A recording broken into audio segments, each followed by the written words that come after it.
RC Aventure, toujours à la pointe de la technologie. Comme vous le savez, toujours la tête dans l'espace, les têtes ailleurs. L'une des théoriciens de.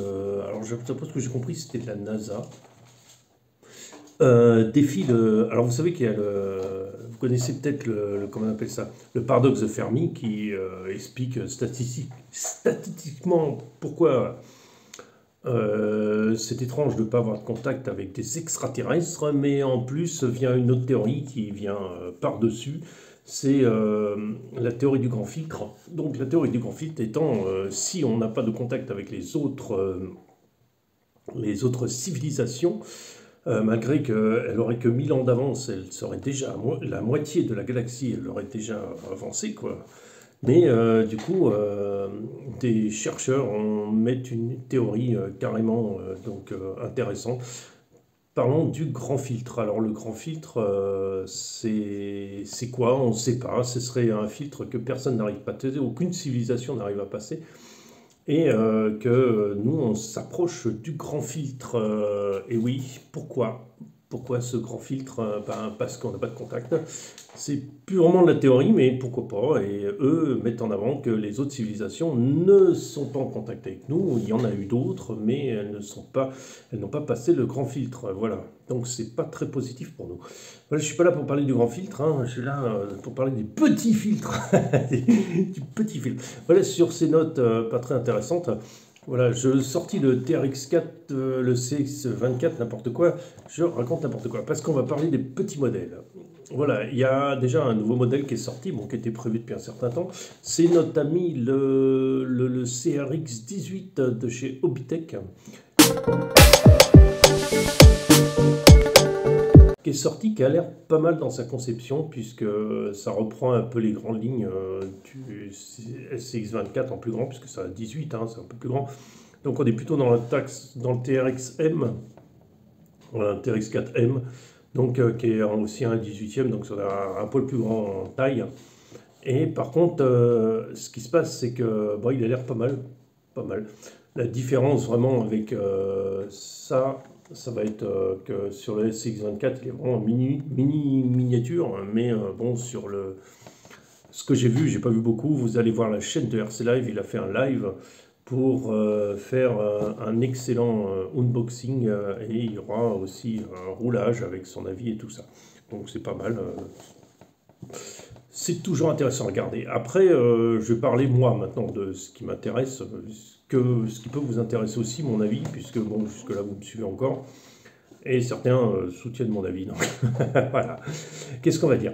On va dire qu'on a le SX24 qui est cette taille-là, donc qui n'est pas vraiment un 24, plutôt on va se tourner vers du 1,20 en 22. D'accord? C'est un peu trop gros pour du 1,24.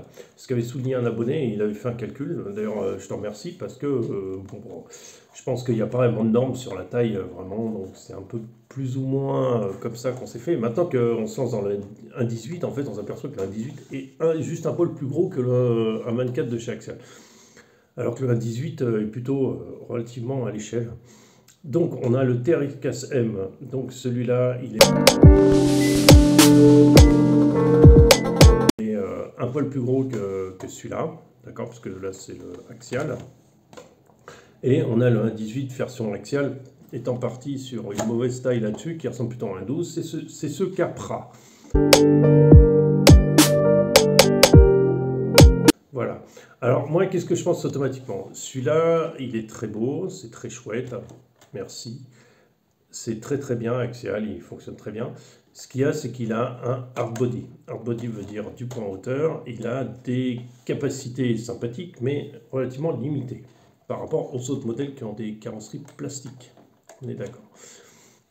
Carrosserie Lexan, je veux dire. Donc qui sont plus légères et qui ont, eux, beaucoup plus une bien meilleure capacité.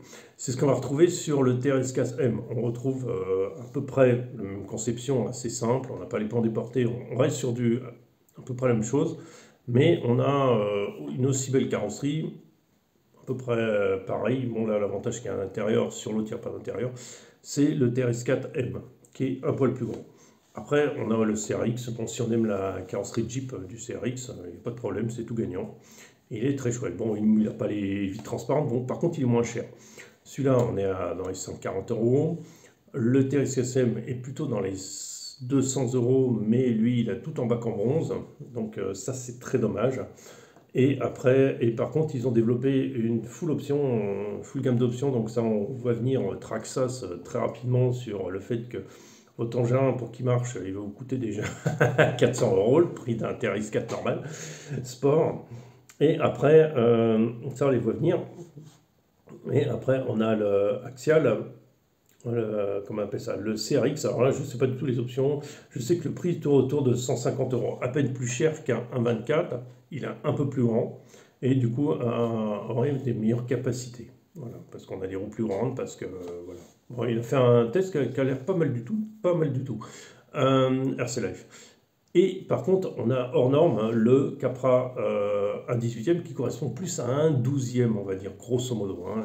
Il aborde des pneus un poil plus petits que du classe 1, voire classe 1, je crois que c'est un poil plus petit, mais on peut faire passer largement du classe 1 dessus, il n'y a pas de problème. Alors sur les autres modèles, on ne peut pas. Au niveau franchissement capacité, on a... alors, les A24 sont en dessous parce qu'ils ont des petits trous.